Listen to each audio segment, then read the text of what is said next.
Do you see the field having to quickly pivot?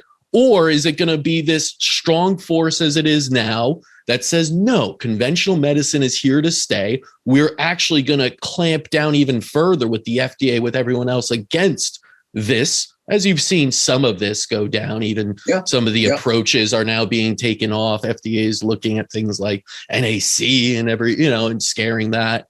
Like, where do you see this going? Because I love the approach. It's just, I thought it would be a little bit more accepted.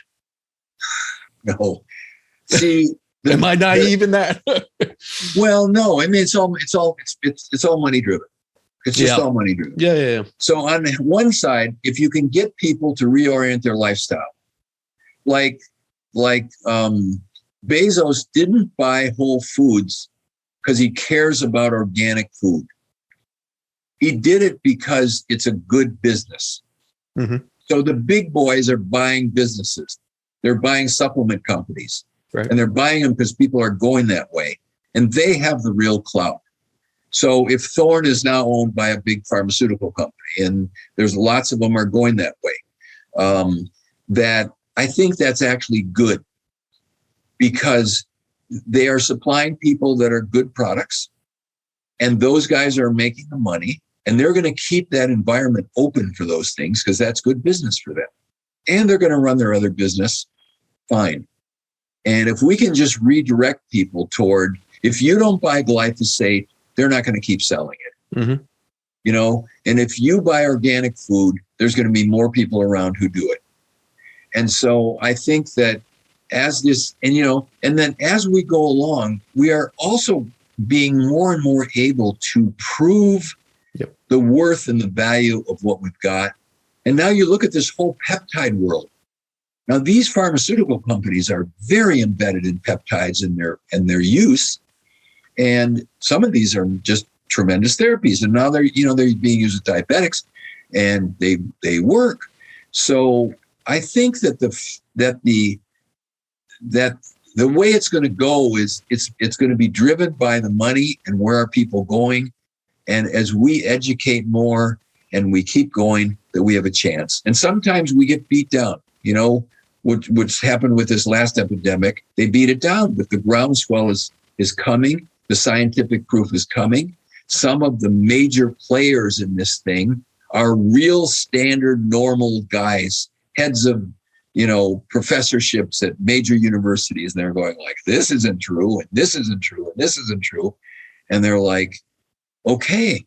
So I think we're moving in the right direction. The suppression is coming in too, but I think we're going to win, or I think we're winning.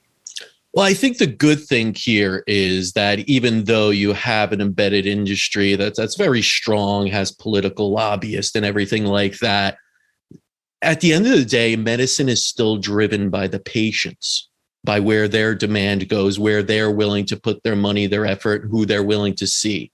And if they're not getting results, they've been told for a long time, that's just all you can do. Take this pill. It'll manage your disease, get rid of some of your symptoms. You'll need another one. You'll get a little worse every year, but we'll keep giving you pills, and we'll just, basically subside everything until it's too much, and then we'll cut it out. But now they have, through the internet, through the advent of, word of mouth is easier than ever now.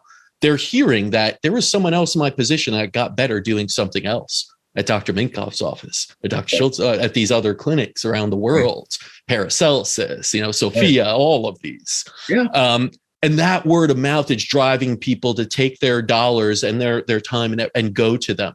So in that sense, even though there is suppression, there is trillions of dollars in the old healthcare system, I agree with you that I think that this is absolutely on the right path. As you said, busier than ever. That's the truth. These types of clinics do very well because they get results, and results speak volumes. You don't need marketing campaigns. You don't need beautiful, commercials of people running through fields and 2 minutes of side effects going along with them. You need real people sharing real stories of how they got their health back, their life back. And I think that's what this type of medicine, integrative medicine, anything you want to call it, is giving to people.